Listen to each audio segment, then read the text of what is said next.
عالم اب آپا ہوتا ہے تصدق علی اکبر اب آپا ہوتا ہے تصدق علی اکبر منہ پہ لو بابا دم کہتے ہیں مشکل سے نکلتا ہے جوان کا دم کہتے ہیں مشکل سے نکلتا ہے جوان کا دیکھو نا خدا را سر خاک پر رکھ دو میرا زانو سے ہٹا کر سر خاک پر رکھ دو میرا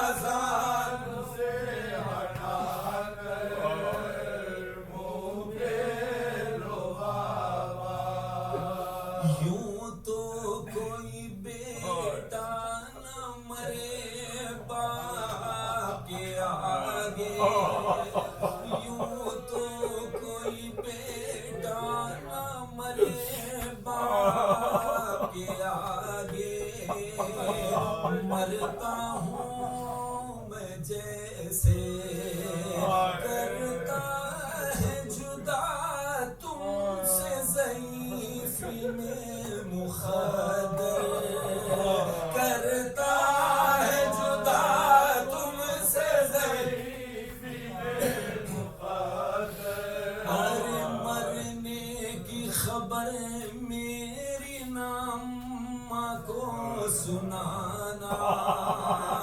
مرنے کی خبر میری اماں کو سنانا مر جائے گی دکھیا سر پیٹ باہر نکل آئے گی کھلے سر پیٹ باہر نکل آئے گی کھلے سر منہ پھیرو بابا شبیر سے کہنے لگے اکبر یہ تڑپ منہ پھیرو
بسم الله الرحمن الرحيم ما خلقت الجن والإنس إلا ليعبدون صلوات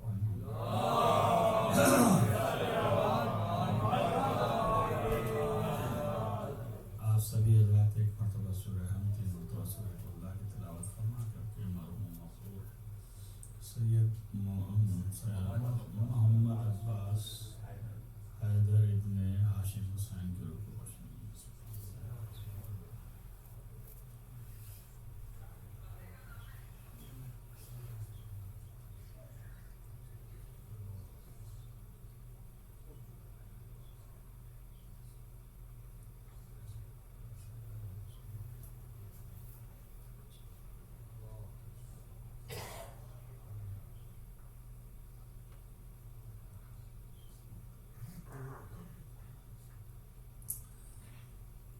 ظاہر ہے کہ تھکے تو سبھی ہیں، لیکن جو لوگ چھپ کے بیٹھے ہیں وہ اگر یہاں بیٹھیں تو زیادہ اچھا ہے۔ یہاں مجلس میں آئے ہیں تو لگے کم سے کم فرش اعلیٰ پہ ادھر بیٹھیں۔ صلوات محمد وآل محمد۔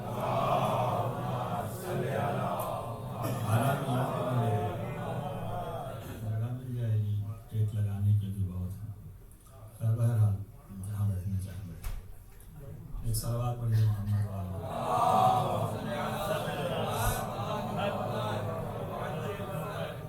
تین قسم کے سامعین سے ذاکر کو بڑی پریشانی ہے، وہ چاہے وہ خیا مرثیہ خام ہے اور چاہے وہ ذاکر عام ہمارے جیسا۔ ایک گروہ جو ہے وہ باہر کھڑا رہتا ہے، ان سے بہت پریشان ہے، اور ایک گروہ جو ہے چھپ کے بیٹھتا ہے۔ وہ اس لیے چھپ کے بیٹھتا ہے جو چاہے کرے، اپنا پر پھیلائے، یہ کرے وہ کرے، سکون لے، آرام لے۔ کچھ پھنستے ہیں، مجبوراً بیچارے بیٹھ جاتے ہیں، کچھ سوتے ہیں، کچھ سننے کو تیار ہی نہیں ہے۔ اب بتائیے مجلس کا فائدہ کیا ہوا؟ مجلس کرنے کا ایک صلوات پڑھیے محمد وآل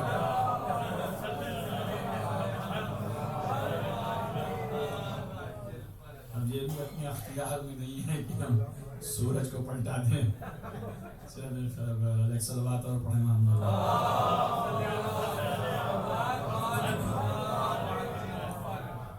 یہ میں نے آیت پڑھی ہے ان کی خواہش کے مطابق کہ اصل عبادت جو ہے وہ کیا ہے؟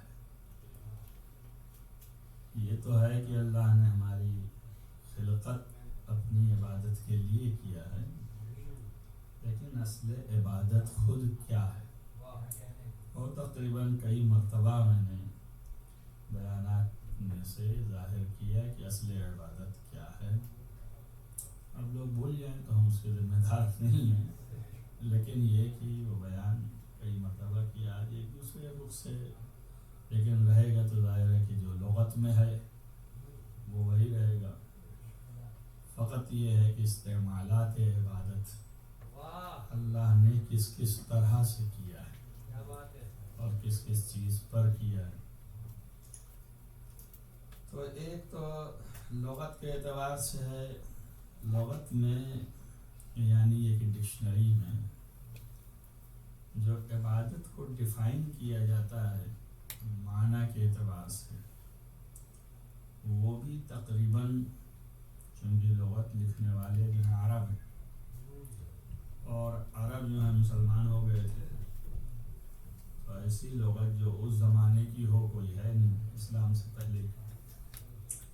اسلام کے پہلے سے صرف لغت اسلام کے بعد آئی ہیں، تو ظاہر لکھنے والے جو ہیں مسلمان تھے، تو وہ معنی کو بھی جو ہے اسی توڑ مروڑ کر کے اسی معنی میں لے آتے ہیں۔ تو انہوں نے لکھا ہے کہ عبادت کے معنی یہ ہیں، اصفہانی راغب اصفہانی مفردات قرآن ان کی کتاب ہے، اس میں انہوں نے لکھا کہ تذلل اور خضوع یعنی جھکنا، تذلل کرنا، جھکنا، اور خضوع کرنا، جھکنا، کسی کے سامنے بقصد تعظیم، یہ عبادت ہے۔ اب اگر آپ اس کو دیکھیں تو اس میں سوائے مذہبی پیرائے کے اور کوئی چیز نہیں ہے۔ مذہبی میں ہوتا ہے یہ کہ کسی کے سامنے تعظیم کے ساتھ تذلل اور خضوع سے جھکا جاتا ہے، خواہ وہ مذہب حق ہو یا باطل ہو، اس سے بحث نہیں ہے۔ ظاہر ہے کہ جو لوگ اپنے کو خدا کہلاتے تھے تو وہ بھی یہی چاہتے تھے کہ میرے سامنے جھکو اور تعظیم کے عنوان سے جھکو۔ بہت سے تو ایسے تھے جو سجدہ ہی کرواتے تھے اپنے، جیسے کہ فرعون، جیسے کہ حدریانوس، یہ سارے لوگ جو ہیں قیصر و کسریٰ، یہ جو ہے اپنا سجدہ کرواتے تھے۔ تو سجدہ جو ہے انتہائی تذلل ہے، یعنی جھکنے کی انتہا سجدہ ہے، اس کے بعد جھکنا رہ نہیں جاتا۔ تو اس لیے کہ زمین آ گئی، اب آگے کیا زمین کے اندر گھس جائیں؟ گھس نہیں سکتے ہیں۔ تو اب اس کا مطلب یہ ہے کہ انتہائی تذلل کا نام سجدہ ہے۔ تو یہ قصد کے ساتھ کہ تعظیم اس کی بجا لا رہے ہیں اللہ کے لیے، یا جو بھی مقابل میں ہے اس کے سامنے یہ جھکنا عبادت ہوگی، یہ لغت کا معنی ہوگا۔ ایک معنی اور لغت والوں نے لکھا، انہوں نے یہ لکھا کہ ہر چیز کے سامنے جھکنا، اور اس حیثیت سے کہ جس کے سامنے جھک رہے ہیں وہ اس جھکنے کو پسند کرتا ہو، یعنی اس کی پسند کی وجہ سے اس کے سامنے جھکنا، اس کی محبوبیت کی وجہ سے، رضایت کی وجہ سے اس کے سامنے جھکنا، یہ بھی عبادت ہے۔ تو اس میں قید نہیں لگائی انہوں نے کتنا جھکنا۔ اگر فرض کیجئے آپ ایک انسان کو محبوب ہے کہ میرے سامنے لوگ جھکیں، اگر آپ نے تھوڑا سا بھی سر جھکایا تو آپ نے تذلل کر لیا اور جھک گئے، اور وہ پسند کرتا ہے تو یہ جھکنا عبادت ہو گئی۔ جو لوگ لغت کے چکر میں پھنس جاتے ہیں اور حل نہیں کر پاتے، وہ ہر جھکنے کو عبادت سمجھ کے، اور یہ بھی کہ عبادت نہیں ہو سکتی سوائے اللہ کے، یہ جو ہے پیور اسلام کا قانون ہے، تو وہ لوگ پھنس جاتے ہیں، اسی لیے بہت سی چیزوں کے لیے جھکتے نہیں، اس لیے منع کرتے ہیں کہ جب آپ سلام کریے کسی کو تو دوری سے یوں کریے جو کچھ کرنا ہے۔ یہ کیا کہ جھکنا، جہاں جھکے وہ تذلل ہو گیا اور عبادت میں آ گیا، تو یہ چیزیں نہیں کریں۔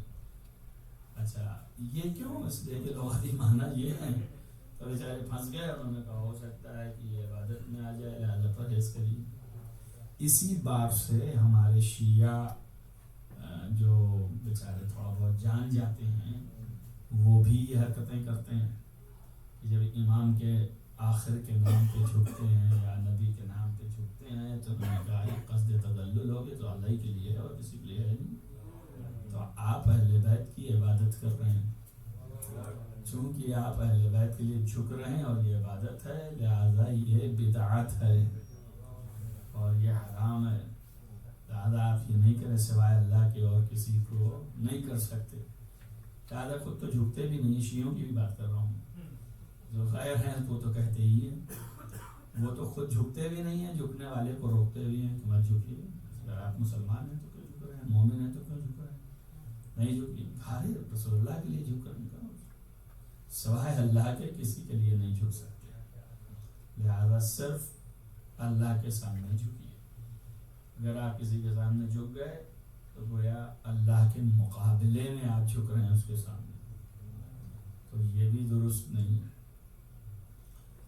اب یہ ہے کہ لغت کے معنی اگر لیا جائے تو صحیح ہے، ٹھیک ہے، ڈکشنری کے معنی اپنی ہے کہ صحیح ہے، اس کے حیثیت سے بھی بحث کر سکتے ہیں، اور اگر اور اعتبار سے دیکھا جائے یعنی یہ دو، تیسرا معنی یہ ہے کہ اصل میں عبادت کے معنی ہے کسی کی اطاعت کرنا.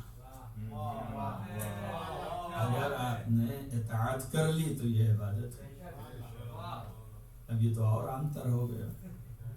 اگر آپ نے ابا کی اطاعت کی یہ عبادت ہو گئی، اور اگر اپنے مافوق کی کسی کی اطاعت میں آئے تو یہ عبادت ہو گئی. تو یہ تو اور مشکل ہے. اور انہوں نے اس کے لیے دلائل بھی قائم کیے. تو اب بتایا یہ گیا کہ بھئی شرع والے جو ہیں، شرع اسلام، وہ آ کے انہوں نے کہا لغت کے معنی تو یہ ہیں لیکن ان معنی میں ہم قیدیں لگائیں. تو جو لوگ اطاعت کے قائل ہیں انہوں نے قید لگایا کہ بقصد تعظیم رب العزت اگر اس کی اطاعت کی جائے تو یہ عبادت ہے. یہ عبادت ہے. اطاعت جو ہے وہ بقصد تعظیم رب العزت، اگر اس کی اطاعت کی جائے جو بھی حکم دیا اس نے تو یہ عبادت ہے. اگر آپ تذلل کر رہے ہیں یعنی جھک رہے ہیں اور خضوع کر رہے ہیں، بحد رکوع پہنچ جا رہے ہیں، اور یہ بھی قصد تعظیم کے ساتھ جو لغت نے کہا ہے بشرط للہ، صرف اللہ کے لیے ایسا کر رہے ہیں تو یہ عبادت ہے. ایک گروہ نے کہا کہ ہر وہ چیز جسے اللہ محبوب رکھتا ہے اور اللہ کی مرضی ہے اس کو بجا لانا عبادت ہے. یہ جامع ترین تعریف جو ہے کہ بھائی اس میں تو اللہ کو لائے نا ہم. ان کا یہ ہے کہ سب نے قید لگائی، ہر جگہ قید ہے تو اس میں بھی قید ہے، لیکن اس کے اندر ایسی قید ہے کہ وسعت بہت. کہہ دیا کہ بھئی ہر وہ چیز جو محبوب خدا ہو، ہر وہ چیز جو مرضی پروردگار ہو اس کو بجا لانا جو ہے عبادت ہے. اور اس کے اوپر جو ہے انہوں نے چرخا چلایا اور انہوں نے کہا یہ جو ہے معتبر ترین تعریف ہے ساری تعریفوں میں، اس میں ہر چیز آ جائے گی اور کوئی اعتراض نہیں ہوگا، اس لیے کہ سارا اعتراض تو غیر خدا کا ہے. تو جب ہم نے خدا کو لا کے کھڑا کر دیا، اس کی محبوبیت اور اس کی مرضی، اب کوئی اعتراض ہی نہیں. جو اللہ کو پسند ہے اس کو ہم بجا لا رہے ہیں، جو اللہ کی چاہت ہے اسے ہم انجام دے رہے ہیں، اور یہی عبادت ہے. تو اللہ کی پسند اور چاہت کو بجا لانا یہ عبادت ہے، محبوب اور مرضی کو بجا لانا یہ عبادت ہے. ہو گیا. اب اس میں جو ہے آپ لے لیں تو اطاعت بھی آ جائے گی، اس میں تذلل بھی آ جائے گا، یعنی وہ دو تعریف جو پہلے والی تھی وہ بھی اسی میں آ گیا. یہ اتنا وسیع ہو گیا کہ سب اس میں آ گیا. اس میں بہت سی چیز ایسی بھی آ گئی کہ اگر اللہ کا حکم ہے کہ تم فلاں کے سامنے جھک جاؤ تو یہ جھکنا بھی عبادت تو ہے، اگر حکم پروردگار ہے ہم جھک گئے، ختم ہو گئی کہانی. محبوب خدا ہے کہ نہیں ہے، مرضی پروردگار ہے کہ نہیں ہے. مثلا اللہ کا حکم ہے فرشتوں کو کہ یا ملائکہ سے مراد یہ نہیں، تمام ملکوت السماوات والارض، تم لوگ جھک جانا جب اس کے سامنے، جب میں اس میں روح پھونک دوں. تو اس کا مطلب یہ جھکنا عبادت پروردگار ہے، عبادت آدم نہیں ہے. جھک ہم قصد تعظیم سے اسی کے رہے ہیں، لیکن حکم پروردگار پہ جھک رہے ہیں، اس لیے یہ عبادت ہے. اگر اتنی نقطہ شیطان سمجھ گیا ہوتا تو جھک جاتا. وہ سمجھ ہی نہیں پایا کہ بھائی پیدا تو ہوا کہ اللہ ہم عبادت ہی کریں گے، عبادت ہی کے زور پر تو عرش تک چلا گیا، تو یہ عبادت کیوں چھوڑ دیا؟ تو اس کے سامنے عبادت کا مفہوم ہی روشن نہیں تھا۔ اگر مفہوم روشن ہوتا تو وہ جھک جاتا۔ جہاں جہاں امر خدا پر، جو محبوب خدا ہے، مرضی پروردگار ہے، اس پر جھکا جائے تو وہ عبادت ہے۔ چاہے وہ آدم کے سامنے جھکا دے تو جھک جاؤں، اور چاہے یوسف کے سامنے یعقوب کو جھکا دے تو جھک جائے۔ یہی فرق انبیاء میں ہے کہ انبیاء سمجھ گئے کہ کہاں جھکنا ہے اور کہاں نہیں جھکنا ہے۔ جو امر خدا پہ جھک جائے وہ عبادت ہے۔ اب یعقوب یہ دیکھ کے تھوڑے جھکنا ہے کہ میں اپنے لڑکے کے سامنے جھک رہا ہوں، یہ تو مجھے سے پیدا ہے، میں اس کے سامنے کیسے جھکوں؟ وہ تو یہ دیکھ کے جھک رہے ہیں کہ حکم پروردگار ہے، جھک جانا چاہیے۔ تب یہ جھکنا جو ہے یوسف کے سامنے گرچہ قصد تعظیم یوسف ہے، لیکن حکم پروردگار سے ہے۔ توجہ کیجئے، تو اس کا مطلب یہ ہے کہ اصل عبادت جو انہوں نے کہی تھی کہ قصد تعظیم پروردگار میں جھکنا، تو یہاں پر قصد تعظیم یوسف جو ہے یہ تعظیم پروردگار بن رہا ہے۔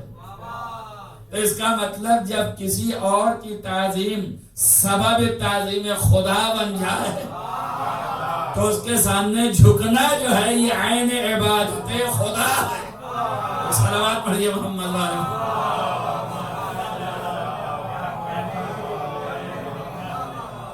ورنہ ملائکہ کاہے کو جھکتے ہیں؟ ہمیشہ تو اللہ کا سجدہ کر رہے تھے، اللہ کی تسبیح و تحلیل میں تھے، اللہ کا رکوع کر رہے تھے، اور جو رکوع میں تھا رکوعی میں، جو سجدے میں تھا سجدہی میں۔ لیکن حکم پروردگار ہوا کہ روح پھونکوں تو جھک جانا، تو روح پھونکی جھک گئے۔ اب یہ جھکنا آدم کے لیے نہیں تھا، یہ جھکا آدم ہی کے لیے قصد تعظیم سے، مگر جھکنا اصل میں خدا کے لیے تھا۔ اگر یہ نہ سمجھتے ملائکہ تو بڑی مشکل میں پڑ جاتے۔ ملائکہ بھی آج عبادتوں میں نہ آ پاتے، اس لیے کہ وہ رکوع میں تھے تو رکوع میں رہے آئے، سجدے میں آئے تو سجدے میں رہے آئے۔ آدم کے سامنے جھکا کے، توجہ کیجئے گا کہ اللہ نے سب سے پہلے ان کے سامنے جھکوایا کیوں؟ کسی چیز کو کروانے کے لیے 2-4 دفعہ کرواؤ تو عادت پڑ جاتی ہے، اس کے بعد پھر بار بار کہیں گے تو جلدی جلدی کرے گا۔ نہیں سمجھ میں آیا؟ ابھی آپ کو سمجھ میں آئے گا۔ تو آدم کے سامنے جھکا کے اللہ نے یہ بتایا کہ تنہا میرے لیے نہیں جھکنا ہے، تنہا میرے لیے ہی نہیں جھکنا ہے، میں جہاں کہوں وہاں جھکنا ہے۔ تو اب یہی ملائک 70,000 ملک جو ہیں اور 40,000 ملک جو ہیں، اللہ نے کہا بر سے اتر کے نیچے جاؤ، حسین کی قبر پر جھک گئے۔ اب یہ ملائکہ کا جھکنا ہے، عبادت الہیہ بن گئے۔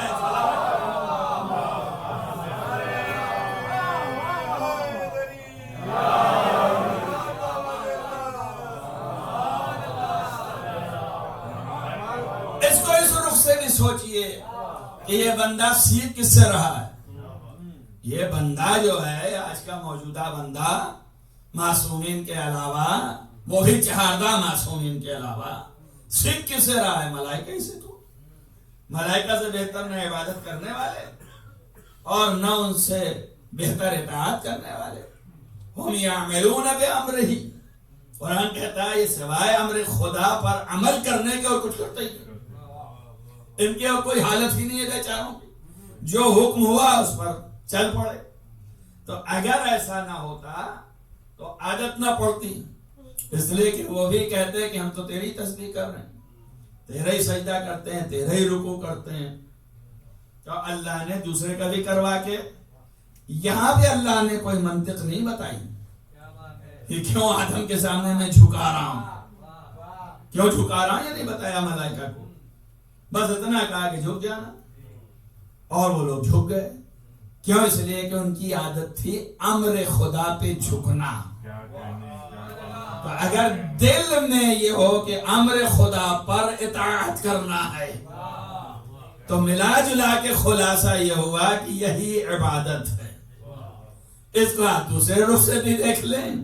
اکثر میں نے یہ آپ کو سمجھانے کی کوشش کی ہے کہ اگر دل میں یہ آ جائے کہ اصل امر خدا کی اطاعت ہی عبادت ہے تو پھر ضروری نہیں ہے کہ نماز ہی میں رہے. اگر کوئی ایسی چیز سامنے آ جائے کہ نماز سے ٹکرا رہی ہو تو اب کیا کرنا ہے؟ اب امر خدا کو محرز کرنا ہے. امر خدا ہے کہ اگر ایک کی جان بچائی تو سارے انسانیت کی جان بچا لی، تو اس کی اہمیت زیادہ ہے. اور نماز پڑھ لیا تم نے تو حالی میری اطاعت کر لی اتنے میں، لیکن وہ بھی میرا حکم ہے، اس کو بجا لائے تو وہ بھی اطاعت کی میری. ابھی دونوں ٹکرا گیا. آخری وقت ہے نماز کا، اس کے بعد غروب ہو جائے گا آفتاب، اور یہ بندہ خدا ڈوب رہا ہے. اس کی بھی قید نہیں ہے کہ مومن ہے کہ کافر ہے کہ مشرک ہے کہ کون ہے. ایسی حالت میں اب شرع نے کہا نماز توڑ دو اگر پڑھ رہے ہو تو، اور اگر نہیں پڑھ رہے ہو تو چھوڑ دو. دو چیزیں ہیں، چھوڑنا بھی توڑنا بھی. اور تم اس کو بچا لو. جو بیوقوف ہم سے یہ پوچھتے ہیں کہ محمد آل محمد افضل ہے کہ نماز افضل ہے؟ ارے بیوقوف یہ بندہ افضل ہے. تم تو محمد آل محمد کی بات کر رہے ہو. یہ بندہ جو کہ مومن بھی نہیں ہے، کافر ہے، یہ افضل ہو گیا تبھی تو نماز کو توڑو. تو نماز سے بہتر ہو گیا تبھی تو توڑوا رہا ہے. اس کی اہمیت زیادہ ہو گئی کہ نہیں ہو گئی؟ اب آگے کہیے کہ نہیں یہ افضل نہیں ہے، یہ تو کافر ہے، کیا باتیں آپ کر رہے ہیں؟ تو پھر ادھر آ جائیے کہ جدھر حکم ہے خدا کا اس پر عمل کرنا ہے عبادت ہے. اب اللہ کہہ رہا ہے بھلے وہ افضل ہو یا نہ ہو، کہہ رہا ہے میری نماز چھوڑو اس کو بچاؤ. تو اصل میں حکم پر خدا کے چل رہے ہیں، اللہ کا حکم ہے لہذا بچا رہے. تو ہم کو یہ دیکھنا ہے کہ ہے کیا امر خدا کی اطاعت. امر خدا ہے یہاں پہ اطاعت کر رہے ہیں. اللہ نہ حکم دیتا جان بچانے کے لیے تو نہ کرتے. البتہ یہ ساری چیزیں تو ایسی ہیں بیچ میں سجھانے کے لیے لایا، ورنہ نماز کی اتنی اہمیت ہونے کے باوجود اللہ نے کہا آخر میں صلاۃ جو ہے نماز ہے. لیکن اصل نہ بھولیے گا اطاعت خدا اور اس کی تعظیم کے ساتھ اس کے امر کی اطاعت کا نام عبادت ہے. ایک ذریعہ اس کی عبادت کا نماز بھی ہے. اب اس نے کہا کہ اگر آپ روزے سے ہیں اور آپ کو بھوک اتنی شدید لگی ہے اور وقت ہو گیا ہے، اگر آپ نہیں کھاتے ہیں تو برداشت نہیں ہے. آپ کو برداشت نہیں، برداشت کی بات ہو رہی ہے، مر نہیں جائیں گے. یہ بھی معلوم ہے کہ ابھی اور 18 گھنٹے ایسے ہی رہ سکتے ہیں منہ تڑپ تڑپ کے. تو آپ کو برداشت نہیں ہے تو پہلے آپ افطار کیجئے پھر نماز پڑھیے. اگر نماز کی اتنی ہی زیادہ اہمیت ہوتی تو یہ پھر حکم نہ دیتا. اب یہ حکم دیا اللہ نے. اگر یہاں پر سارے علماء سے پوچھئے گا جا کے کہ اگر کوئی شخص ایسی حالت میں ہے کہ بغیر کھائے رہ نہیں سکتا، برداشت نہیں کر سکتا ہے، اور پھر بھی وہ نماز کی طرف جاتا ہے اور اس کو چھوڑتا ہے تو یہ نماز قابل قبول ہی نہیں ہے. اب کہانی الٹ گئی. کیوں قابل قبول نہیں ہے؟ ارے ہم تو جتنا برداشت کر کے کہہ لے رہے ہیں. کہا نہیں، آپ نے روح نہیں پہچانی. روح سمجھیے کیا ہے. اللہ کا حکم تھا پہلے کھاؤ، وہ حکم ترک کر کے آپ ادھر آ گئے. تو اصل تو حکم کی اطاعت ہے. اس لیے علماء یہ کہیں گے کہ اب یہ نماز درست نہیں ہے. نماز وہی درست ہوگی جب کھا لیجئے گا تو پڑھیے گا. اگر کسی کا نفس قابل تحمل نہیں ہے تو اس وقت اس کی نماز صحیح نہیں ہے. نماز میں اشکال ہے. علماء یہ لکھیں گے کہ اس میں اشکال ہے. کیوں؟ اس لیے کہ مد نظر یہ ہے اطاعت پروردگار بقصد تعظیم، امر خدا کو بجا لانا. اب آپ ایسے ہی ہر چیز کو دیکھتے رہیں بس زیادہ ہو جائے گا. تو ہم کہاں تک اس کی تعویل کرتے پھریں گے. لیکن یہ سجھانے کے لیے اتنا کہہ دیا تو اتنا تو سمجھ میں آ گیا کہ اصل عبادت بقصد تعظیم امر پروردگار کو بجا لانا اور اس کی اطاعت عبادت ہے. اسی لیے مولا علی 1000 رکعت پڑھنے والے یہ نہیں کہہ رہے ہیں کہ میری نمازوں کا کیا ہوگا. رسول اللہ نے کہا لیٹ جاؤ، نے کہا یہی اس وقت امر خدا ہے. آپ یہ بھی سمجھ لیجئے کہ علی نے ظاہر کیا اصل اعتقاد. ڈائریکٹ اللہ نے علی سے نہیں کہا، رسول اللہ نے کہا. اب علی اطاعت کر کے بتا رہے ہیں کہ قول رسول قول خدا ہے. اب اس وقت نماز کی کوئی حیثیت نہیں ہے. آپ نے اتنا ہی پوچھا کہ میرے لیٹنے سے آپ بچ جائیں گے. ان کا ہاں بچ جائیں گے. اب جب بچ جائیں گے تو لیٹ گئے.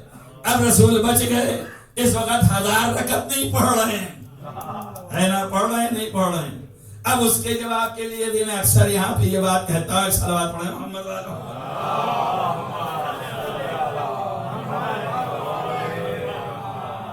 اس کے لیے بھی یہ کہتا ہوں جو پوچھتا ہے کون افضل ہے، یہ افضل کی وہ افضل، تو ایک تو دکھا دیا آپ کو کون افضل. اب یہ غوث اس کو اگر یہ ہے کہ نہیں محمد و آل محمد سے مقابلہ، تو نماز افضل ہے کہ محمد و آل محمد افضل ہے. تو وہ بیچارہ دلیل کچھ اپنی لاتا ہے.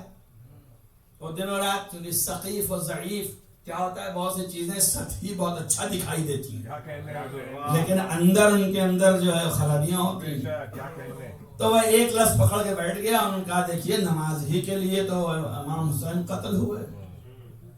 اب جب امام حسین قتل ہو گئے نماز کے لیے تو نماز ہی افضل ہے، تبھی تو امام حسین نے جان دیا. اسی لیے آپ دیکھتے ہوں گے اس کے دماغ میں یہی گھسا ہے. اسی لیے جب مجلس ہوتی ہے اور نماز کا وقت زیادہ کھٹاک سے کھڑا ہو کے نماز پڑھنے لگتا ہے. کہتا ہے کسی کے لیے تو امام حسین نے جان دی ہے، یہ نماز تو اتنی افضل ہے. یہ منطق گھسی ہوئی ہے دماغ میں. اب آپ ملاحظہ فرمائیے، ظاہر تو بڑا اچھا دکھ رہا ہے مگر اب بتائیے کہ محمد و آل محمد افضل ہیں یا نماز؟ یہ ایک بحث ہے. اور ایک زمانہ تھا کہ ہم جواب دیا کرتے تھے، اب وہ سب مرمر آ گئے. خدا کرے اپنے حساب و کتاب میں لگے ہوں تو ان کے جوابات پرانی باتیں ہو گئی. لیکن یہ کہ منشا تو چلا رہا ہے نا بھائی، جو تبلیغیں انہوں نے کی ہیں وہ تو جاری ہے. تب اس کو ہمیں فیس کرنا پڑتا ہے، جب تک زندہ رہیں گے کرنا پڑے گا. تب یہاں پر وہ ڈھونڈ لیں کہ یہ نہ بھولیے گا کہ 1000 رکعت نماز پڑھتے تھے مولا علی ایک شب میں. یہ درست ہے اور سب کا فرمان ہے. سنی شیعہ زوی لکھتے ہیں تاریخ عبادت علی ابن ابی طالب یہ تھی. تو آپ جب 1000 رکعت نماز پڑھنے والا ہے، وہ نہیں پڑھ رہا ہے اور سو رہا ہے اور نبی کو کی جان بچا رہا ہے، یہی ہوا نا؟ توجہ ہو گئی بات. اب ایک رکعت میں 2 سجدے ہوتے ہیں، تو اب 1000 رکعت میں 2000 سجدے تو ہو ہی گئے. تو ایک تو وزن سمجھ میں آئے گا، ابھی تو نہیں، ابھی تو تعداد ہے کہ 2000 سجدوں کے برابر تو رسول اللہ ہوئیں گے. اب آپ یہ 2000 سجدے کس کے، اس کا اندازہ لگائیے. یہ کون سے سجدے ہیں؟ سجدہ علی ابن ابی طالب. کس علی کا سجدہ وہ سن لیجئے. وہ علی کا سجدہ جس کے لیے نبی نے کہا ہے ضربت علی افضل من عبادت ثقلین. علی کی ایک ضربت ثقلین کی عبادت سے افضل ہے. زمین و آسمان کے درمیان جو ہیں اور اللہ کی عبادت بجا لا رہے ہیں، ان سب کے میں انبیاء اولیاء ملائکہ سب کی عبادت ہے ایک طرف اور علی کے ہاتھ کا ایک چکر ایک طرف. یہ ضربت علی. تو جس کی ضربت اتنا وزنی ہے کہ ایک پلے میں رکھی جائے ثقلین کی عبادت ایک طرف، تو علی کی ضربت پھر بھی جھک جائے، وزنی ہو جائے. تو جب ہاتھ کا چکر اتنا وزنی ہے تو سجدہ علی کتنا وزنی ہے. اور ایک سجدہ نہیں 2000 سجدے. تو کم سے کم ایسے علی کے 2000 سجدے کے برابر محمد ہے. اور محمد نے کہا کہ انا من الحسین، میں حسین سے ہوں، تو حسین نماز سے افضل ہو گیا کہ ایک صلوات پڑھیے۔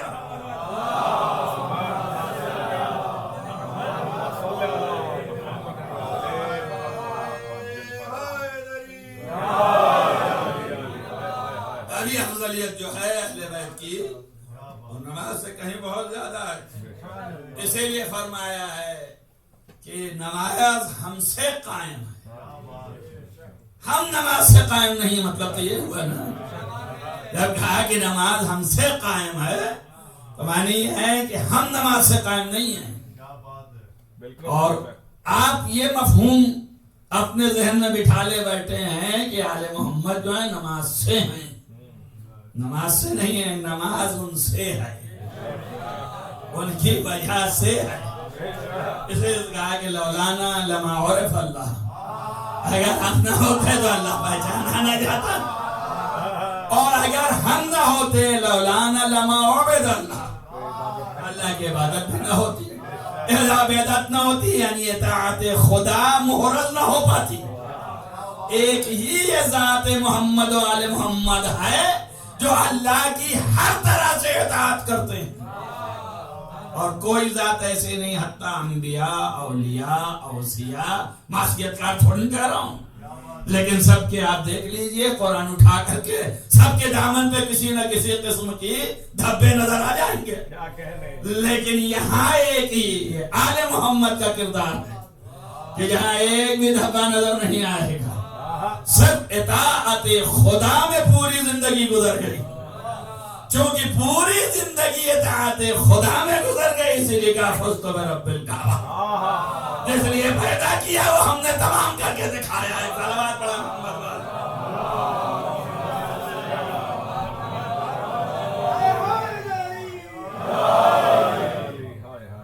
دیکھیے یہ بھی ایک پہلو تھا جو کہ فضائل و کرائم میں سے ہے، اور یہ فضیلتیں بہت عظیم ہیں۔ محمد و آل محمد علیہ السلام کی وجہ سے اصل عبادت خدا قائم ہے، اور ہم بندوں کے لیے وہی نمونہ ہے۔ ہم وہ تو نہیں ہو سکتے، لیکن جو کریں اسی جیسا کرنے کی کوشش کریں، بس خالی جیسا کرنے میں ہی سارا راز چھپا ہے۔ ہمیں اسی کی دعوت ہے، کوئی یہ نہیں کہہ رہا علی بن جاؤ، علی تو بن نہیں پاؤ گے، مگر یہ کہ مطیع و فرما بردار کسی حد تک تو بن جاؤ گے۔ جب انبیاء نہ بن پائے تو تم کیا بن جاؤ گے؟ ابھی بتا دیے بھائی، انبیاء کا ڈھونڈ لیجیے۔ جب انبیاء نہیں ہو پائے اس حد تک، کبھی کسی نے کہا کہ میں نے ظلم تو نفسی، تو کہیں آل محمد نے کہا ظلم تو نفسی؟ کون سے اپنے نفس میں انہوں نے برائی دیکھی؟ لیکن انہوں نے قرآن میں کہا ہے ظلم تو نفسی۔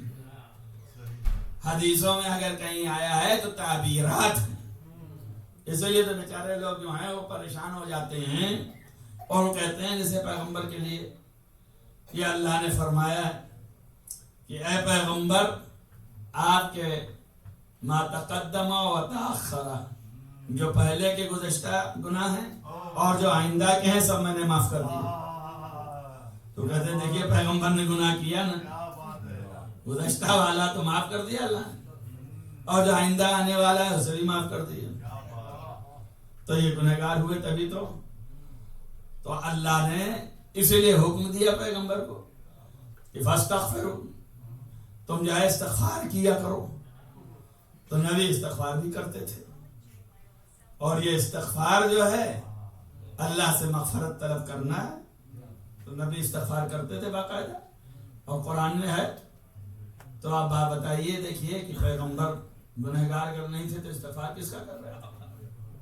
اس طرح کے آیات کو نہ سمجھنے کی وجہ سے دل میں آپ بھی لائیے گا تو آپ کو بھی وسوسہ پیدا ہوگا، آپ بھی سوچیں گے کہ ہاں بات تو صحیح ہے، حقیقت ہے اس طرح کی آیتیں تو آئی ہیں، تو یہ آیتوں کا کیا مطلب ہے، کیا مفہوم ہے؟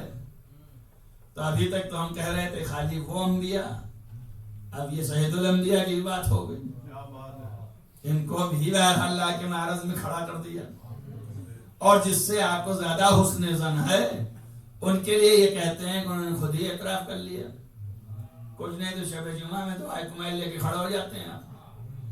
انہوں نے یہ کہا ہے کہ چاہے تو مجھے جہنم ہی کہ میں کیوں نہ ڈال دے، مگر تجھ سے محبت نہیں ختم ہوگی اور تیرے حکومت سے فرار تو ممکن نہیں.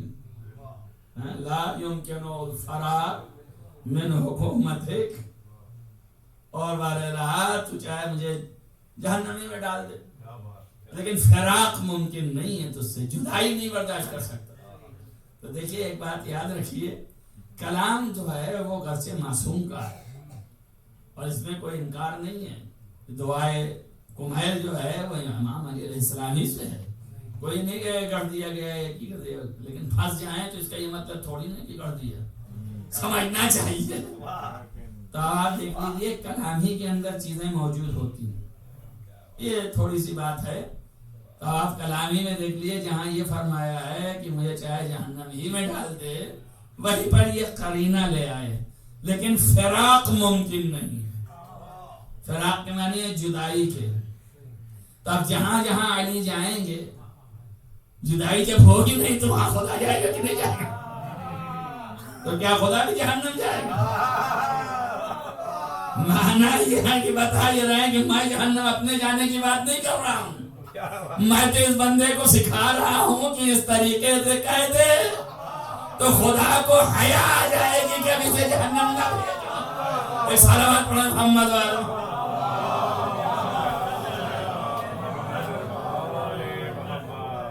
یہ کلام کی پہچان ہے معصوم کی. کہیں نہ کہیں سے کوئی ٹیکنک ہوتی ہے جس سے بچاؤ کا لفظ رہتا ہے.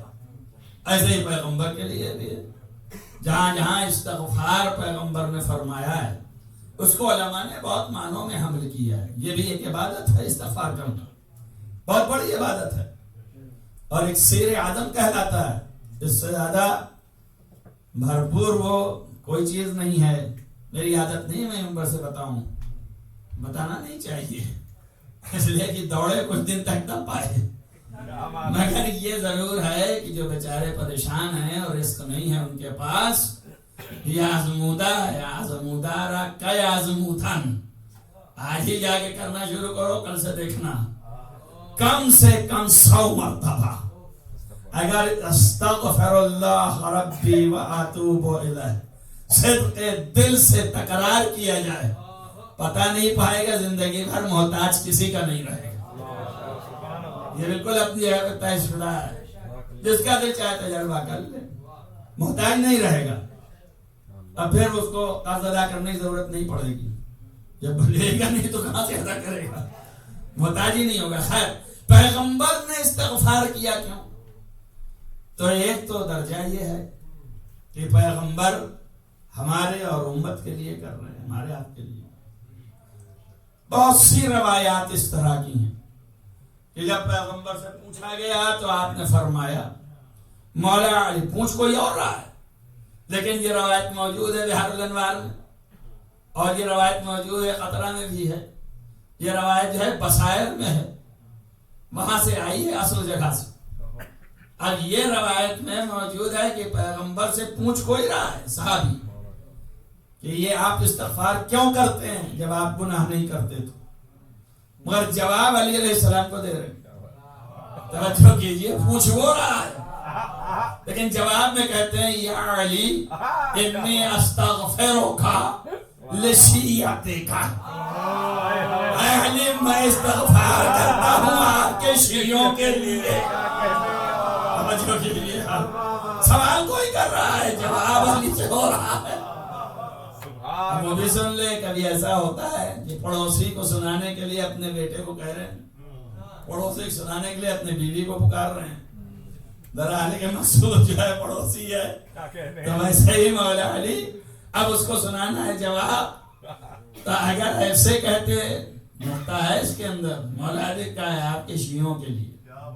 اب اگر یہ شیعوں میں سے ہوگا تو اس کے لیے بھی ہے، نہیں سمجھ. لیکن اگر ڈائریکٹ اس کو کہہ دیتے تو پتہ نہیں وہ شیعوں میں کا نہ ہوگا. اور نبی کا ادھر خطاب کرنا اس بات کی دلیل ہے کہ وہ شیعوں میں نہ ہوگا. اسے رجال شیعہ دیکھا ہمارا استغفار بھی نہیں پا سکتا جو غیر شیعہ علی ہے. کہ شیعوں کے لیے ہم استغفار کرتے ہیں، یہ تو ہو گیا غیر کا. لیکن اگر اسے نہیں مانتے اور کہتے ہیں نہیں اپنے لیے کر رہے ہیں، تو علماء نے وہ بھی لا کے رکھا ہے کہ استغفار ہوتا کس سے ہے. اگر ایک حالت آپ کی کمتر ہے اور بلندتر جانا چاہتے ہیں، یا کمتر حالت سے نکل کے بلندتر حالت میں پہنچ گئے، تو کمتر کی طرف جب نگاہ کریں تو استغفار کریں. سمجھنا ہے نا؟ اب اس سے بہتر کوئی اور توجیہ نہیں ہو سکتی. لہذا پیغمبر جو ہیں اپنی جگہ پر، پیغمبر جو ہیں ان کو اللہ نے کہا نا. اب یہ پھنسولے کی بات ہے، وقت ہی نہیں ہے، یہ پھنسنے والی باتیں ہیں. کیا کہنے ہیں؟ ابھی پھنساتا ہوں آپ کو. دیکھیے کیا کہنے ہیں؟ ان کے شاگرد ہیں، وہ کہہ رہے ہیں کہ میرے یقین میں ذرہ برابر فرق نہیں آنے والا ہے. یقین 100% کو کہتے ہیں، تو فرق نہیں آنے والا ہے. اب جو آپ معنی سمجھ رہے ہوں گے وہ آپ کے ذہن میں بھی چرخا کاٹے گا. اب اس کے بعد پھر اللہ ان سے یہ کہہ رہا ہے، اور یہ بھی کہہ دیا ہے کہ جو کچھ بھی ایسا قرآن میں ہے تو ان کو تو چھوڑیے جن کے یقین میں فرق نہیں ہے. آپ ان کی بات کیجئے جن پر نازل ہوا ہے. تو جن پر نازل ہوا ہے تو ان کے پاس تو پورا قرآن ہے نا، تو سب چیز ان کے پاس ہے، سارا علم ہے. ما من غائبۃ فی السماوات والارض، کوئی غیب بھی ایسا نہیں ہے اللہ کی کتاب مبین. تو وہ سب جب کتاب مبین میں ہے تو ان کے پاس تو سب ہے نا، تو سب چیز کا علم ہے. جب سارا علم ہے تو پھر اللہ کیوں کہتا ہے قل رب زدنی علما؟ اے پیغمبر آپ دعا کریے کہ میرے علم کو بڑھا دے. پھر یہ کیا مطلب ہے؟ ایک طرف تو ہے سب دے دیا اور دوسری طرف ہے کہ بڑھا دے. یہ دونوں جو ہے تضاد ہے نا. اور ادھر بڑھانے کی بات یہ کر رہے ہیں اور وہ ہمیں کہتے ہیں میں ان کا شاگرد ہوں. وہ فرما رہے ہیں کہ میرے یقین میں ذرا فرق بھی نہیں آنے والا، بڑے یا گھٹے جو بھی ہو وہ صحیح رہے گا. یہ سب کیسے جمع کریں؟ مشکل ہے نا. سبحان اللہ. اب تیسری بات سنیے، یہ مانگے علم دے تو اللہ علم دے گا. اسی لیے یہاں پر قل رب زدنی علما کے معنی یہ علم عام نہیں ہے. علم عام جو ہے سب دے دیا. اب اس کے تضاد میں آ گئی بات تو یہاں معنی کرنا پڑے گا. یہاں سے مراد معرفت ہے، اور وہ معرفت بھی خاص معرفت شان پروردگار ہے. تو اللہ نے تو سب دے دیا قرآن میں جو تھا، لیکن معرفت شان پروردگار ساری قرآن میں تھوڑی نہ ہے. اس کے لیے خود ہی اعلان کر دیا اتنا قرآن میں کہ فی کل یوم شان، ہر دن اس کی ایک شان الگ ہے. جب ایک شان الگ ہے تو جب پہلے والی شان میں وہ تھا تو پہلے والے شان کی ان کو معرفت تھی. اب جیسے ہی وہ دوسری شان میں مرتبے میں گیا ویسے ہی ان کو معرفت اب دوسری حاصل ہوئی تو ارتقا ہوا، ایک درجہ بڑھا. معرفت ایک درجہ جب بڑھی تو پیچھے دیکھا کہ یہ کیا کہاں تھے ہم. تب جب کہاں تھے بہت نیچے تھے، اب تو ہم بہت اوپر آ گئے. تو اسی کا استغفار کرتے ہیں کہ معاف کرنا، جو حق تھا پہچاننے کا نہیں پہچانا. سلام پڑھیے محمد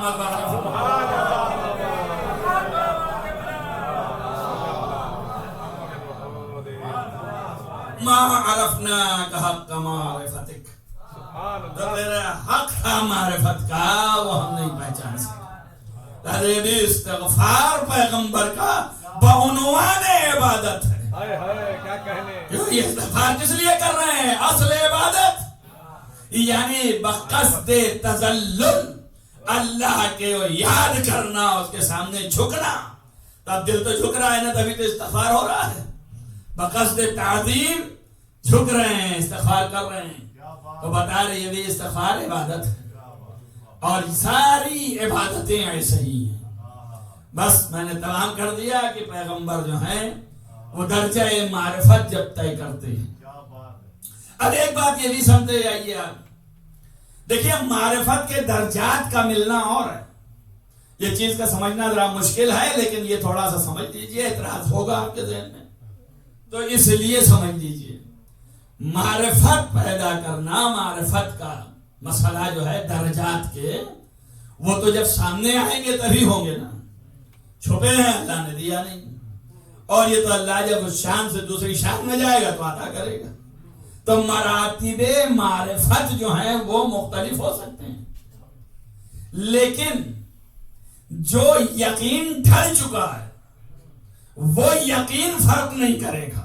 کیا بات ہے، توجہ رہے، واہ واہ واہ واہ، یقین یہ ہے کہ خدا سب سے بلند و برتر ہے، اور بھی معرفت کے اعلیٰ درجے پر پہنچ کر کے یہ یقین پیدا ہوا ہے۔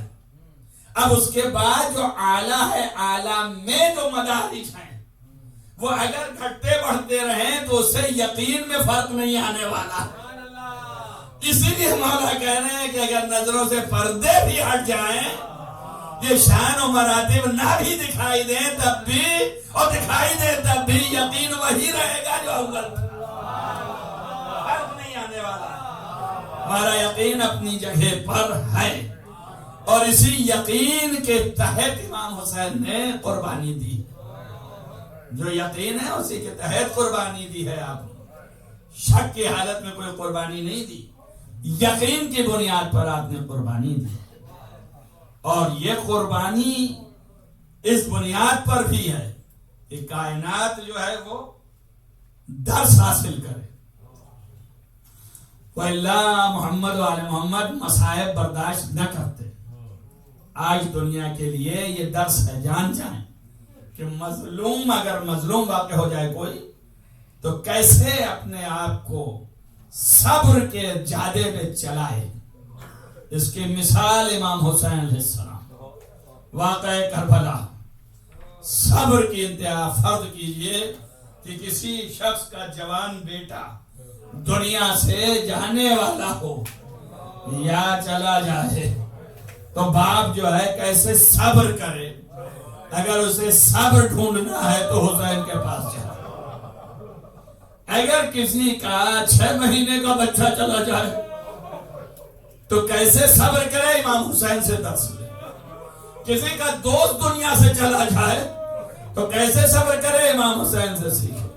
کسی کا بھائی دنیا سے چلا جائے تو کیسے صبر کرے، امام حسین سے سیکھے۔ اور اس کا مطلب یہ ہو گیا کہ اصل درس امام حسین کی زندگی اصل درس ہے، اور یہی ہمارے آپ کے دردوں کا مداوا ہے عزیزو، اور ورنہ کوئی اور وجہ نہیں ہے۔ یہ درس کے لیے ہے، امت کو سمجھانے کے لیے، امت کے سامنے درس دیا کہ امت اس سے سیکھے اور سمجھے۔ کہتے نہیں ہیں کہ بہت بڑا غم ہوتا ہے جس گھر سے جوان کی میت نکل آئے، اس گھر کا کوئی فرد ایسا نہیں ہے کہ جو روئے نہیں، بلکہ مسل میں یہ ہے کہ جب جوان بیٹا مر جاتا ہے تو وہاں کے کنکر اور پتھر سے بھی رونے کی آواز آتی ہے، دیواروں سے رونے کی آواز آتی ہے اس گھر کی۔ وہ ویرانی جو ہے رو رہی ہوتی ہے کہ جوان چلا گیا۔ کائنات کے یہ رہنے والے، بسنے والے جب یہ دنیا سے اٹھے تو کائنات کے بھی کنکر و پتھر رو رہے تھے۔ ہر حجر کو اٹھایا گیا جس پتھر کو خون برس رہا ہے۔ حسین کا غم ہے، بقت السماوات والارض، زمین اور عرض جو ہے وہ رو رہے ہیں۔ عزیزو، زمین و آسمان رو رہے ہیں۔ مصیبت اپنی جگہ پہ ہے، مشکل اپنی جگہ پہ ہے، لیکن رونا اپنی جگہ پہ ہے۔ مشکل اپنی جگہ پہ ہے، مصیبت اپنی جگہ پہ ہے۔ آسمان برداشت نہیں کر سکتا خون علی اصغر کو، اس لیے لیا نہیں، مگر رو رہا ہے حسین کی مظلومی پہ۔ زمین برداشت نہیں کر سکتی ہے مگر لیا نہیں، لیکن رو رہی ہے اپنی مظلومی پہ۔ عزیزو، اب یہی ایک بیٹا جو جوانی کی حالت میں ہے۔ میں اکثر یہاں پہ ایک روایت پڑھتا ہوں کہ جب حضرت علی اکبر علیہ السلام دنیا سے جانے کے لیے گھوڑے سے گرے تو آپ نے آواز دی۔ اس آواز کو سن کر کے امام حسین علیہ السلام چلے۔ معروف آواز ہے، علیکم من السلام یا عبدہ، اے میرے بابا میرا آخری سلام قبول کیجئے. تو جیسے ہی امام حسین نے آواز سنی کمر پکڑ لیا. کمر جھک چکی ہے عباس کی شہادت سے, آنکھوں کا نور ختم ہو گیا ہے اور آپ چل پڑے. یہاں پر حمید ابن مسلم کہتا ہے کہ میری آنکھوں نے دیکھا کہ حسین کس مصیبت سے وہاں تک پہنچے. گرچہ کمر جھکی تھی اور کمر جھکنے کے ساتھ ساتھ آپ روتے جاتے تھے اور پکارتے جاتے تھے یا علی یا علی یا علی. نہیں معلوم کہ نجف کے علی کو پکار رہے ہیں یا علی اکبر کربلا کے علی کو پکار رہے ہیں, مگر بڑی مشکلوں سے اپنے بیٹے کے تک پہنچے. تو حمید کہتا ہے کہ میں نے دیکھا کہ حسین نے جیسے ہی پہنچے علی اکبر کے بعد تو کیا دیکھا کہ بہن یہاں پہ موجود ہے. بس جیسے ہی دیکھا زینب کو فوراً پکڑ لیا اور اپنی رضا ڈال دی اور کہا یا اخیت میری بہن, ارے میری موجودگی میں خیمے سے باہر آ گئی. عزیزو پھر اس کے بعد حضرت زینب کو خیمے کی طرف لے جانے لگے. حبیب کہتا ہے میں نے یہ دیکھا ہے جب خیمے کی طرف زینب جا رہی تھی تو ان کی چادر سرخ تھی. عزیزو یہ سرخ چادر اوڑھنے کا کون سا محل ہے؟ عزیزو یہ چادر سفید تھی. جب زینب آئی علی اکبر کے سینے کا خون کا فوارہ اتنا تیز تھا کہ زینب گری تو پوری چادر سرخ ہو گئی. جزاکم ربکم خیر الجزا. یہ جوان کی میت ہے, جوان دنیا سے دم توڑ رہا ہے. حسین کے لیے زینب نکل آئی اس مصیبت میں شرکت کرنے کو. شیخ ابو جعفر ششتری اپنی کتاب خصائص الحسینیہ میں لکھتے ہیں اور بہت توجیحات فرمائی انہوں نے ہر مصیبت کی. ان میں سے اس مصیبت کی بھی توجیح کی کہ کیا وجہ ہے. وہ زینب, توجہ کریں, وہ زینب جب خیمے میں آگ لگ گئی تو وہ زینب خیمے سے باہر نکلنے کے لیے سید الساجدین سے پوچھ رہی ہے بیٹا حکم دو. کیسے ہے کہ یہ زینب علی اکبر کی جیسے ہی آواز گئی خیمے سے باہر نکل آئی؟ کہ کیسے ممکن ہے, بتاؤ اسے کیا وجہ ہے؟ تو انہوں نے کہا اس کی صادق وجہ میرے قلب نے یہ مجھے دی ہے کہ بیوی نے سوچا کہ یہ جوان کی قربانی ہے, باپ کے لیے بہت بڑا صدمہ ہوگا, کہیں حسین کے قلب کے اوپر اثر نہ آ جائے. اس لیے حسین کی توجہ کو بدلنے کے لیے باہر نکالا تاکہ ادھر سے توجہ ہٹ کے میری طرف آ جائے, تاکہ حسین کے قلب پر کوئی اثر نہ ہونے پائے. عزیزو اسی لیے آپ نے رضا اپنی سایہ کیا, بہن کو لے کے خیمے میں پہنچایا اور پھر پلٹ کے آئے. اب جب واپس آئے تو آنے کے بعد دو زانو ہو کر کے جناب علی اکبر کے پاس بیٹھ گئے اور جھک کے پوچھا اے میرے لال آنکھ تو کھولو. جناب علی اکبر نے آنکھ کھولا, کہا کہ لال خیر تو ہے, کہا بابا سب خیر ہے, خدا حافظ. دادا جامع کو سر لیے ہیں, بس میں آپ سے آخری خدا حافظ کرنا چاہ رہا تھا اور آپ کے جمال مبارک کا مشاہدہ کرنا چاہتا تھا. پھر آپ نے کہا کہ ٹھیک ہے دیکھ لیا نا مجھے, لیکن یہ بتاؤ کہ یہ ہاتھ سینے پہ کیوں رکھے ہو؟ بعض روایتوں میں ہے کہ آپ ایڑیاں بھی رگڑ رہے تھے. تو آپ نے وہاں بھی نگاہ دوڑائی اور پوچھا یہ کیوں ایسا ہے؟ کہا کوئی بات نہیں ہے بابا, امام کے بھی دماغ میں اور آپ کے بھی قلب میں یہ آیا ہوگا کہ جوان ہے, دم نکل رہا ہے. ابھی آپ مصرع سن رہے تھے, عام جوانوں کا دم ایسے نکلتا ہے. تو ظاہر ہے کہ وہ حساب سے تصور کیا, لیکن نہیں, امام نے اس کو نہیں رکھا. کہا کوئی تکلیف ضرور ہے. تبھی پیر جو ہے اپنی رگڑ رہے ہیں اور سینے پہ ہاتھ بھی رکھے ہیں.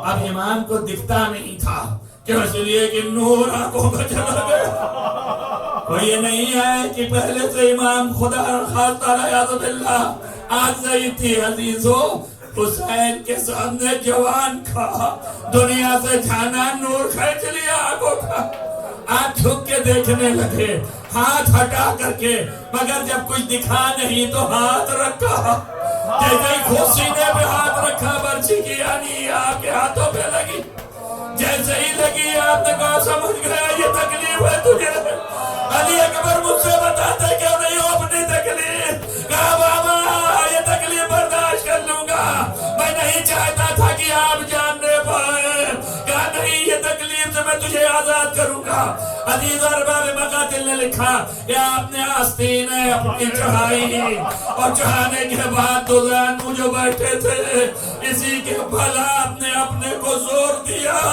اور سینے پہ ہاتھ رکھا دبا کے برچھی کی یعنی کھینچنا چاہا جیسے چننی کھینچنا چاہتے ہیں آوازیں آ رہی انبیاء آ گئے اولیاء آ گئے رسول کی آواز آئی حسین میرے دودھ کی تاثیر بتاؤ عزیز میری زبان کی تاثیر بتاؤ سیدہ میرے دودھ کی تاثیر بتاؤ اے حسین میرے بازو کی تاثیر بتاؤ بھیا گھبرانا نہیں سب نے تسلی دی انبیاء ملائکہ منہ پھیر لیے حسین نے برچی کو کھینچنا شروع کیا ارباب مقاتل نے لکھا جیسے جیسے برچی نکل رہی تھی ویسے ویسے علی اکبر اوپر اٹھ رہے تھے جب برچی نکلی انا للہ و انا الیہ راجعون جیسے ہی فرمایا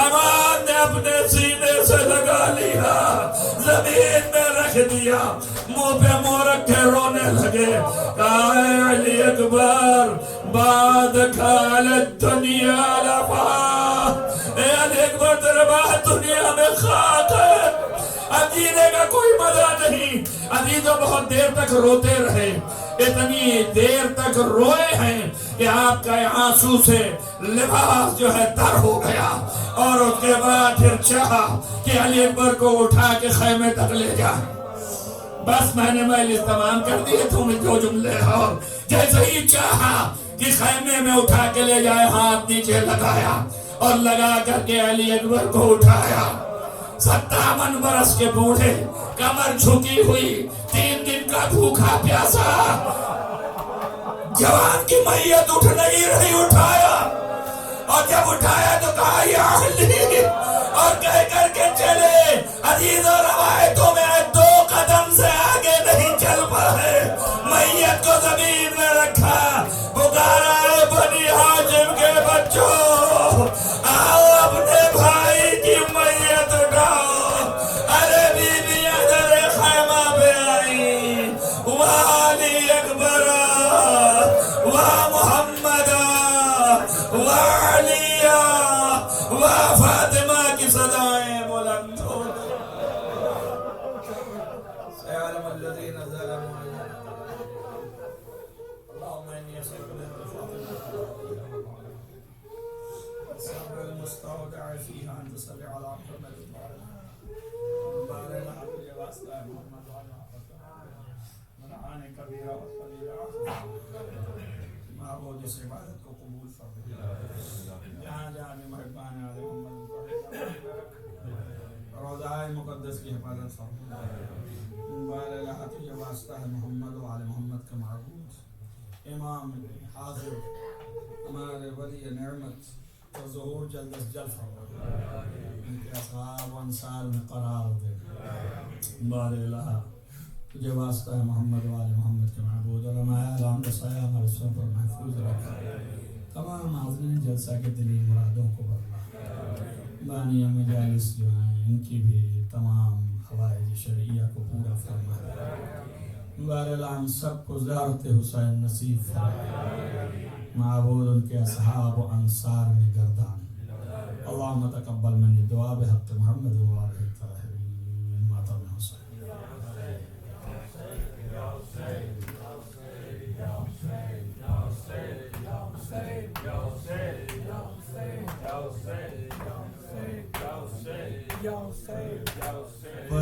پروان چڑھا لوں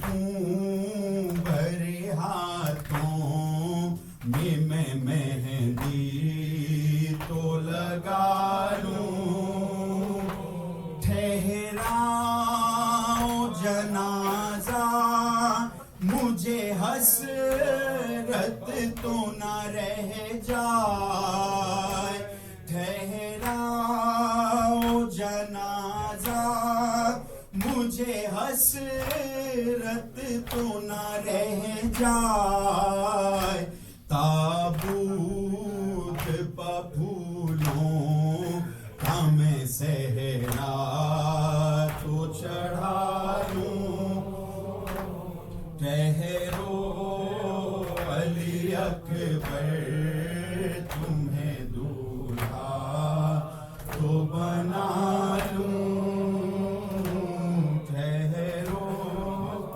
علی اکبر تمہیں دولہا تو بنا لوں، اس عالم غربت میں تمہیں جانے دوں کیسے، اس وقت مصیبت میں تمہیں جانے دوں کیسے، اس دشت قیامت میں تمہیں جانے دوں کیسے، اے لال جو تم اذن وغا مانگ رہے ہو، تم باپ سے مرنے کی رضا مانگ رہے ہو، اکبر تمہیں معلوم ہے کیا مانگ رہے ہو، تم باپ سے مرنے کی رضا مانگ رہے ہو، کیا گزرے گی اس باپ کے دل پر نہیں سوچا، تو نے یہ میری جان علی اکبر نہیں سوچا، مر جاؤں گا میں تجھ سے بچھڑ کر نہیں سوچا، تم مجھ سے ضعیفی کا عصا مانگ رہے ہو، تم باپ سے مرنے کی رضا مانگ رہے ہو، اکبر تمہیں معلوم ہے کیا مانگ رہے ہو، تم باپ سے مرنے کی رضا مانگ رہے ہو، دل روتا ہے نظروں سے اگر دور ہو بیٹا، کس طرح جدائی تیری منظور ہو بیٹا، تم ہی میری آنکھیں ہو میرا نور ہو بیٹا، مجھ سے میری آنکھوں کی ضیا مانگ رہے ہو، تم باپ سے مرنے کی رضا مانگ رہے ہو، اکبر تمہیں معلوم ہے کیا مانگ رہے ہو، تم باپ سے مرنے کی رضا مانگ رہے ہو،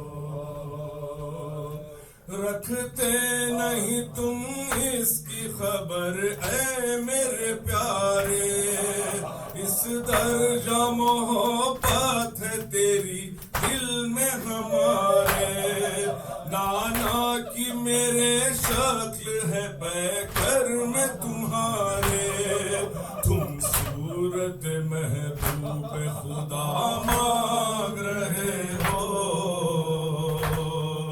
تم باپ سے مرنے کی رضا مانگ رہے ہو، اکبر تمہیں معلوم ہے کیا مانگ رہے ہو، تم باپ سے مرنے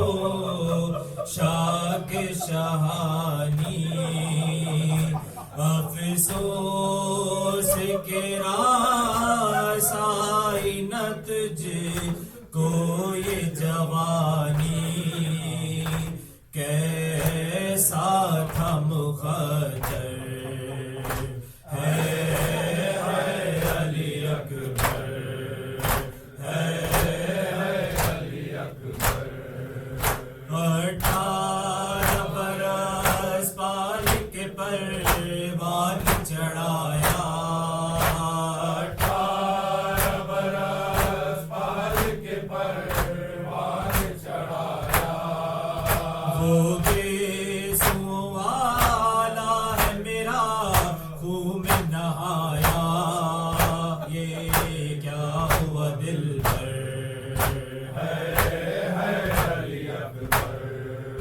ہے علی اکبر پہلے تو ایک آواز پہ اٹھے جاتے تھے بیٹا پہلے تو ایک آواز پہ اٹھ جاتے تھے بیٹا اب تیری صداؤں پہ بھی پہلو نہیں بدلا کیا ہو گیا دل پر ہے علی اکبر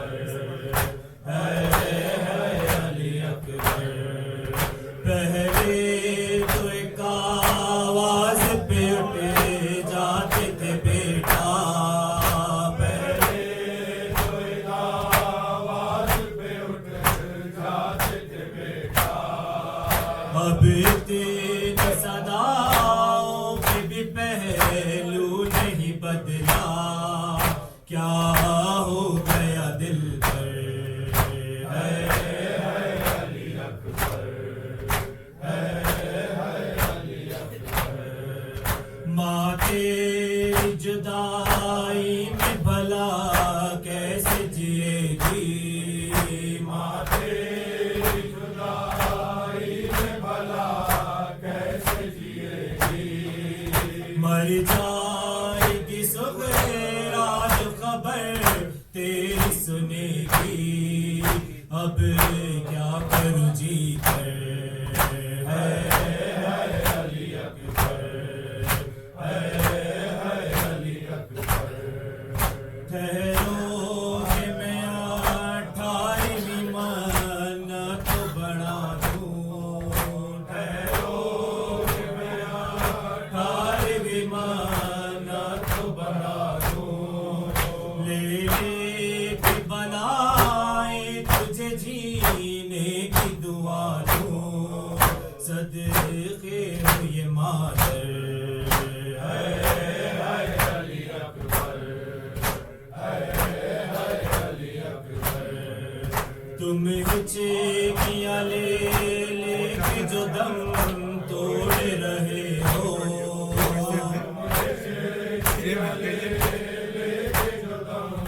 توڑ رہے ہو منہ سے ہمیشہ کے لیے موڑ رہے ہو کیوں روٹے ہو دل پر علی اکبر علی اکبر الوداع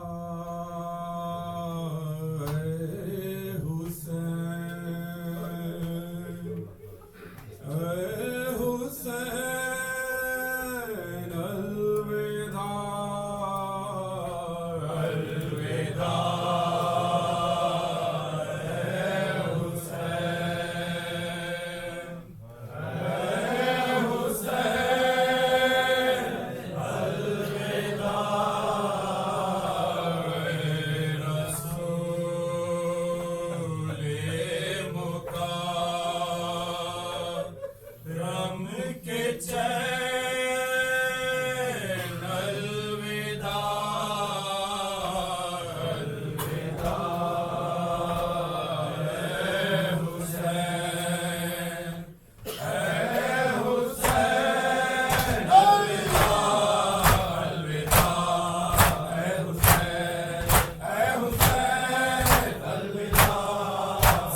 زینت دو جہاں ہے تیرے نقش پا زینت دو جہاں ہے تیرے نقش پا تیرے سجدے کیے مغرب ہے الوداع الوداع اے حسین اے حسین الوداع الوداع اے حسین اے حسین الوداع مجلس تیری ہر گھر میں ہو جلوہ گر مجلس تیری ہر گھر میں ہو جلوہ گر تجھ کو روتی ہے دنیا حسین الوداع الوداع اے حسین اے حسین الوداع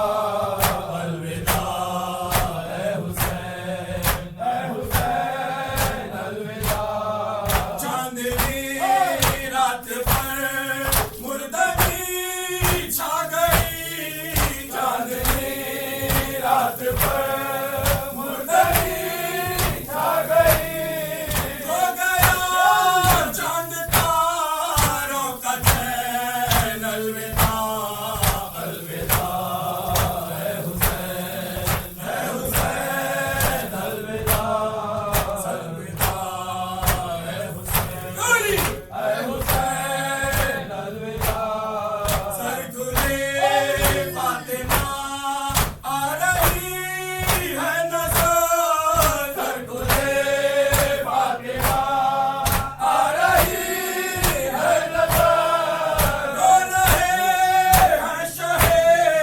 مشقین الوداع الوداع اے حسین اے حسین الوداع الوداع اے حسین اے حسین الوداع ہم جیئیں گے تو اگلے برس روئیں گے ہم جیئیں گے تو اگلے برس روئیں گے پھر سے ہوگا یہی شورش الوداع الوداع اے حسین اے حسین شاہ سلام علیک شاہ سلام علیک شاہ سلام علیک شاہ سلام علیک شبیر شبیر سلام شاہ سلام علیک زینب کلثوم سلام شاہ سلام علیک عابد و اظہر سلام شاہ سلام علیک شاہ سلام علیک شاہ سلام علیک شیعوں کے مولا سلام شاہ سلام علیک شاہ سلام علیک شاہ سلام علیک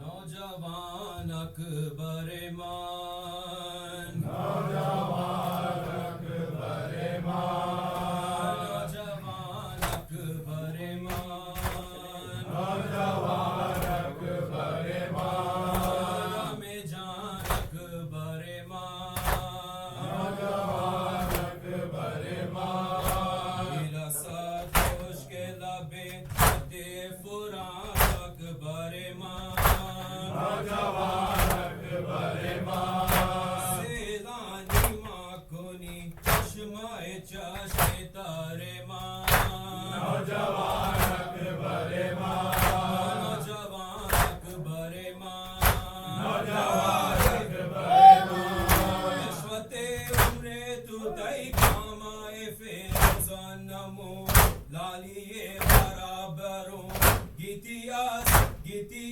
نیل آزاد کردہ سیاہ موجز مان یا علی آہرا خدا حافظ زینب حسین من خارا خدا حافظ زینب حسین من خواہرا خدا حافظ زینب حسین من خارا خدا حافظ من کے بھی علم دارم بھی معین و بیارم از حیات بیزارم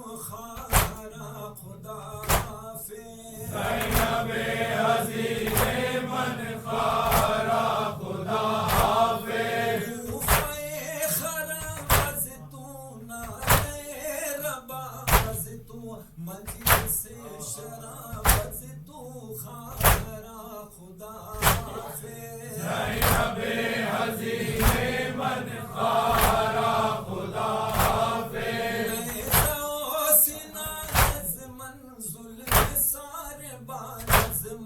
چومقی زیران از من خارا خدا حافظ زینب حزین من خارا خدا حافظ زینب حزین من خارا خدا حافظ زینب حزین من خارا خدا حافظ موسم جدائی شد وعده خدایی شد روز بینوایی شد خارا خدا یاری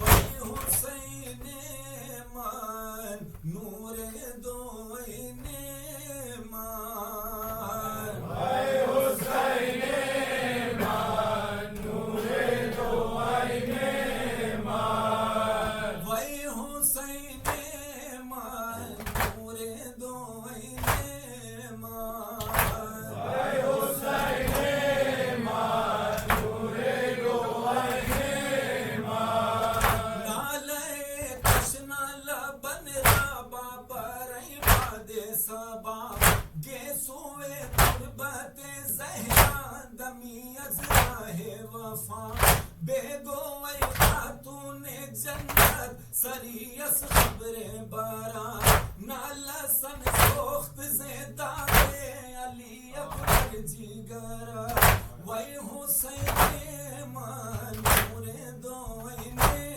من وی حسین من نور دوین من وی حسین من نور دوین من وی حسین من نور دوین من نالائے تشنا لبن رابا برئی باد سبا گیسوے قربت زہرا دمی از راہ وفا وی حسین من نور دوین یاری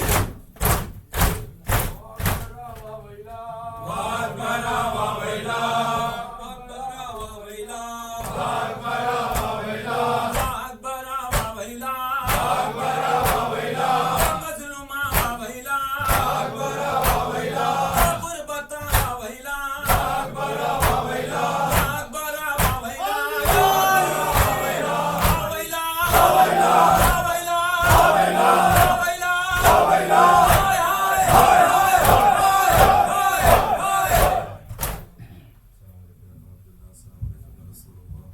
السلام عليكم جميع الشهداء دشتكر ولا خزي سيدي مولانا ابو الفضل عباس بن امير المؤمنين. السلام عليكم ورحمه الله وبركاته. السلام عليك يا غريب الغرباء. السلام عليك يا معين الزوقان فقراء السلطان ابو الحسن يا علي بن موسى رضا. السلام عليك ورحمه الله وبركاته. السلام عليك صاحب السر الزمان. السلام عليك شريك القران. السلام عليك